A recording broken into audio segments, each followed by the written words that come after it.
Metro ನಿಲ್ದಾಣ, ಈ ಕಡೆ brigade metro company, IPBT company ಮತ್ತೆ ಹೈ ರೇಂಜ್ ಬಿಲ್ಡಿಂಗ್ಗಳಿರುವಂಥ ಜಾಗ.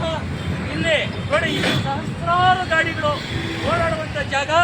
ಇಲ್ಲಿ ಈ ರಸ್ತೆ ಮಾಡಿದಂಥವ್ರು, ಇಲ್ಲಿ ಜನಗಳು ಪಾದಚಾರಿಗಳು ರಸ್ತೆ ಕ್ರಾಸ್ ಮಾಡೋದಕ್ಕೆ ಇಲ್ಲಿ ಜಾಗನೂ ಬಿಟ್ಕೊಟ್ಟಿದ್ದಾರೆ. ಅದೇ ರೀತಿ ಇಲ್ಲೊಂದು ರ್ಯಾಂಪ್ ಕಟ್ಟಲಿಕ್ಕೆ ಸಾಕಷ್ಟು ಮೆಟೀರಿಯಲ್ ಬದಿಯಲ್ಲಿ ತಂದಿಟ್ಟಿದ್ದಾರೆ. ಆದರೆ 6 ತಿಂಗಳಾದರೂ ಈ ಕೆಲಸ ವಿಳಂಬವಾಗಿದೆ. ಇಲ್ಲಿ ದಿನನಿತ್ಯ ಆಕ್ಸಿಡೆಂಟ್ಗಳಾಗ್ತಾ ಇದ್ದಾವೆ. ಪಾದಚಾರಿಗಳಿಗೆ ಇಲ್ಲಿ ವ್ಯವಸ್ಥೆ ಇಲ್ಲ.